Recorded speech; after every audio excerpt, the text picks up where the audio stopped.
কামলিওয়ালা নবী যখন চলে এসেছে, আল্লাহ বলে লাকাদ মান্নাল্লাহু আলাল মুমিনিনা ইয বাআসা ফীহিম রাসূলা। আমার কামলিওয়ালারে দিয়া আমি আল্লাহ মুমিনদের উপর বড় ইহসান করে দিয়েছি। নবী দিয়ে আল্লাহ কোটা দিচ্ছে। আমি যদি কোটা দিই আমার আমল বরবাদ হয়ে যাবে। বান্দা কখনো কোটা দিতে, কেউ যদি আপনার 10 টাকা দেয় সওয়াব হবে, কালকে এসে যদি বলে তোরা আমি কিন্তু 10 টাকা দিছিলাম, আল্লাহ বলে সওয়াব কাটে দিন। কেন? তুই দেশ নয়, তোকে দেওয়ার মতো সামর্থ্য আমি আল্লাহ দিয়েছি। সেজন্য বান্দা কোটা দেওয়ার কোনো অধিকার, কোটা দিবে কে? সেজন্য আল্লাহর নাম মান্নান। আমাদের বাংলাদেশে অনেকেই আছে আব্দুল মান্নান, আছে না নাই?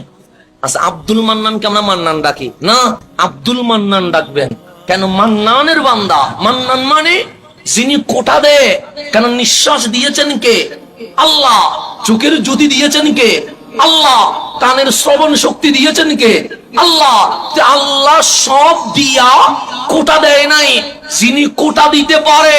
কিন্তু যেদিন নবী দিয়েছে, আল্লাহ বলে লাকাদ মান্নাল্লাহ, আমি আল্লাহ তোদের মুমিনদের উপর বড় ইহসান করেছি।